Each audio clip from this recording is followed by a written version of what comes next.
Токму затоа, драги сограѓани, денес имаме убава причина да му се радуваме на празникот и да бидеме горди на почитта што ја имаме за него. На оваа свечена прилика мора да се подсетиме дека во народно-ослободителната и антифашистичка војна на Македонија за денешнава наша слобода својот живот го положиле 24.000 граѓани на оваа наша земја. Ако се знае дека настаните од 11. октомври се производ на осмислените активности на македонските борци, тогаш е сосема логично што денес одбележуваме двоен празник. Денот на востанието на македонскиот народ и денот на борецот се две компактибилни нешта, две нераскидливи алки од македонската низа кои меѓусебно се дополнуваат. Да се зборува за едната независно од другата едноставно е невозможно. За таквата историска симбиоза представува задоволство, чест и гордост да се зборува и со тоа да се оживуваат настаните од борбената епопеја на Македонија и македонскиот народ. Вадењето на виделина на епизодите од нашата историја, во кои главни протагонисти се возлюбените луѓе во својата татковина, кои биле непоколебливи во намерата да го претворат слободарскиот сон во јаве, е наша обврска и исполнување на нивниот аманет. Македонија во виорот на Втората светска војна била зафатена од пламенот на хитлеровиот фашизам.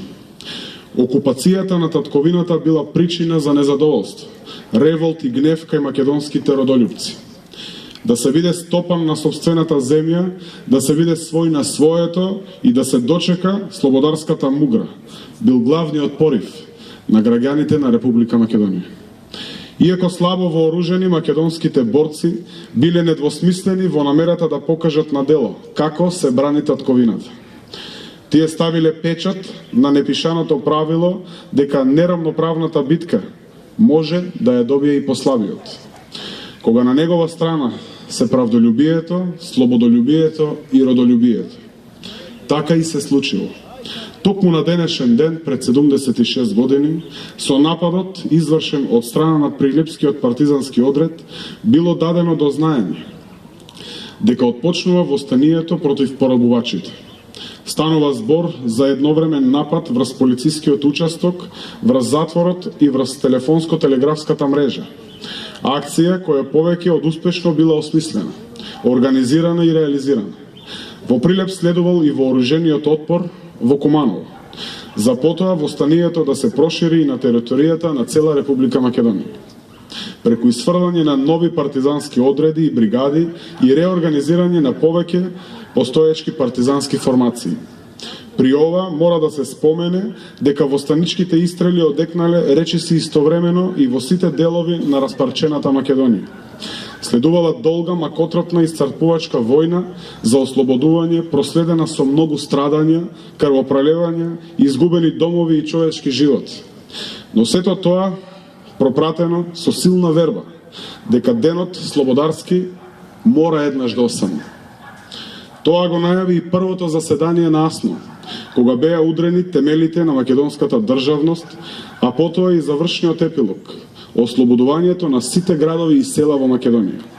11. октомври 1941 година беше предвесникот на новата, посветла и поубава историја на Македонија и македонскиот народ. Денес, на денот кога ја одбележуваме 76 годишнината од востаничкиот 11. октомври, ја споделуваме меѓусебно радоста и гордоста што ни ја причинува овој празничен ден, но истовремено со чествувањето на денот на востанието на Република Македонија и денот на борецот мора да ја превземеме благородната задача. Споменот на овој значаен датум да го пренесуваме и на генерациите кои доаѓаат по нас. Така се почитува минатото, така се негова историјата, така се сака Македонија. Токму затоа, драги сограѓани, ајде со кренати чела и насмејани лица, да си стегнеме рака и од срце да си го честитаме денешниот ден. Нека ни е честит и вековит 11. октомври, денот на востанието на Република Македонија и денот на борецот. Ви благодарам. Сега ве повикувам со едноминутно молчење да им оддадеме почит на сите борци кои ги положиле своите животи во народно-ослободителната и антифашистичка војна на Македонија.